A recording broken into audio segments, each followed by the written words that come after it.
Kami dari kelompok 3, pembahasan pengukuran penyimpangan. Pengukuran penyimpangan adalah suatu ukuran yang menunjukkan tinggi rendahnya perbedaan data yang diperoleh dari rata-ratanya. Ukuran penyimpangan digunakan untuk mengetahui luas penyimpangan data atau homogenitas data.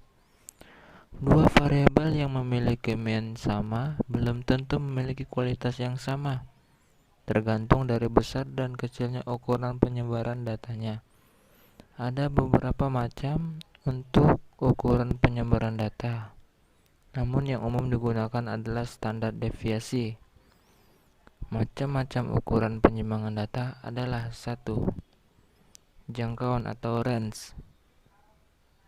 Range adalah salah satu ukuran statistik yang menggunakan jarak penyebaran data antara nilai rendah atau X-min dengan nilai tertinggi atau X-max. Rumusnya R sama dengan X-max dikurang X-min. Range sama dengan nilai maksimum dikurang nilai minimum. 2. Simpangan rata-rata atau mean deviation. Simpangan rata-rata merupakan penyimpangan nilai-nilai individu dari nilai rata-ratanya. Rata-rata bisa berupa mean atau median. Untuk data mentah, simpangan rata-rata dan median cukup kecil sehingga simpangan ini dianggap paling sesuai untuk data mentah. Namun pada umumnya, simpangan rata-rata dihitung dari mean yang sering digunakan untuk simpangan data rata-rata. Tindakan 3. Simpanan baku atau standar deviation. Standar deviasi merupakan ukuran penyebaran yang paling banyak digunakan. Semua gugus data dipertimbangkan sehingga lebih stabil dibandingkan dengan ukuran lainnya. Namun, apabila dalam gugus data tersebut terdapat nilai ekstrim, standar deviasi menjadi tidak sensitif lagi, sama halnya seperti mean. 4. Variance atau variance. Variance adalah salah satu ukuran dispersi atau ukuran variasi. Variasi dapat menggambarkan bagaimana berpancarnya suatu data kuantitatif.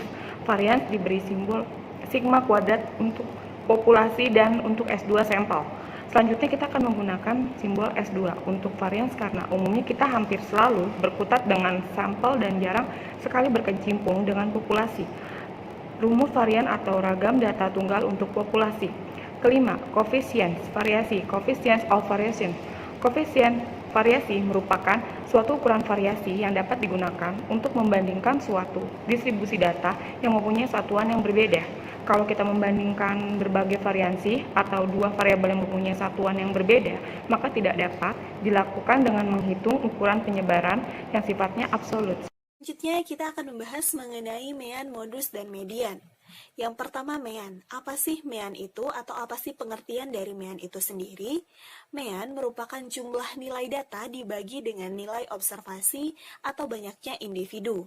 Nama lain dari mean itu sendiri adalah rata-rata, sehingga pengertian lain dari mean adalah nilai tengah atau rata-rata dari suatu gugus data pengamatan. Mean sendiri dibedakan menjadi dua jenis. Yang pertama adalah rata-rata sampel atau mean sampel yang biasa dilambangkan dengan X bar, dan yang kedua adalah rata-rata populasi yang biasa digambarkan atau dilambangkan dengan mu. Kedua jenis data tersebut sama, yang dibedakan adalah rumusnya saja. Fungsi dari mean itu sendiri adalah untuk menghitung rata-rata data yang berkelompok maupun yang tidak berkelompok. Selanjutnya yaitu median. Median merupakan nilai tengah dari suatu data yang telah disusun secara teratur berdasarkan besar kecilnya data. Oleh sebab itu, perhitungan median dilakukan setelah disusunnya data mulai dari yang terkecil hingga yang terbesar, kemudian barulah ditentukan nilai tengahnya. Penentuan median ini menunjukkan bahwa ada 50% dari jumlah data atau frekuensi distribusi yang terletak di bawah median serta 50% yang lainnya di atas median. Yang selanjutnya yaitu modus. Apa sih modus itu? Modus adalah nilai yang sering muncul. Maksudnya adalah dalam kumparan data, nilai tersebut frekuensinya lebih banyak atau terbanyak dibandingkan frekuensi nilai yang lain. Hal itu disebut dengan modus. Ukuran modus sendiri digunakan untuk mengetahui tingkat sering terjadinya dalam suatu peristiwa. Untuk modus yang tidak berkelompok, cara menentukan modus cukup mudah, yaitu dengan menghitung frekuensi dari masing-masing data saja. Kemudian dicari nilai yang mempunyai frekuensi yang terbanyak atau yang sering muncul. Selanjutnya, ada beberapa kemungkinan tentang modus suatu data. Yang pertama, apabila pada sekumpulan data terdapat dua mode, maka gugus data tersebut dikatakan bimodal. Apabila pada sekumpulan data terdapat lebih dari dua mode, maka gugus data tersebut dikatakan multimodal. Apabila pada sekumpulan data tidak terdapat mode, maka gugus data tersebut dikatakan tidak mempunyai modus.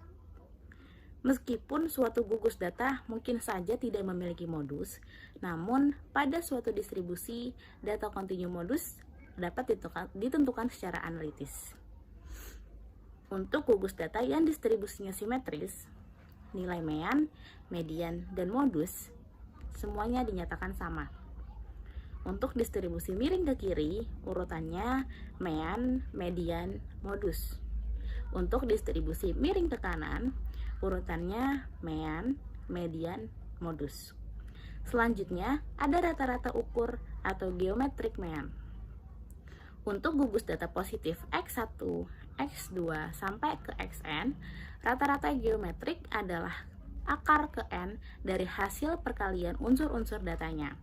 Secara matematis, dapat dinyatakan dengan formula sebagai berikut.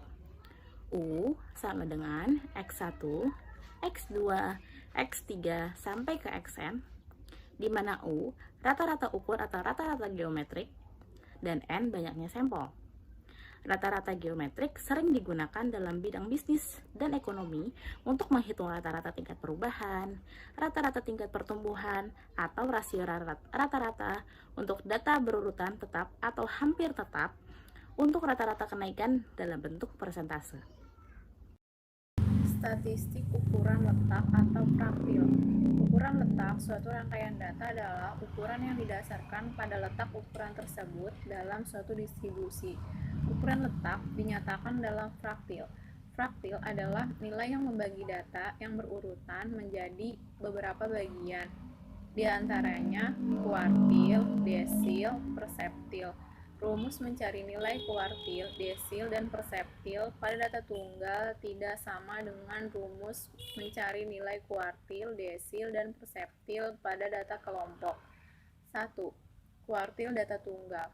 Kuartil data tunggal merupakan ukuran letak yang membagi data yang sudah diurutkan menjadi 4 bagian, sama banyak masing-masing bagian mempunyai 25% data.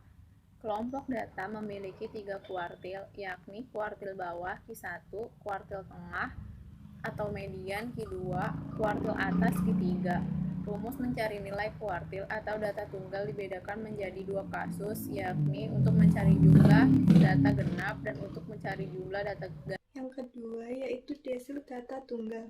Desil adalah cara membagi N data terurut menjadi 10 bagian data yang masing-masing bagian mempunyai jumlah data yang sama. Setiap N data terurut dibagi menjadi 10 bagian sehingga terdapat 9 nilai desil.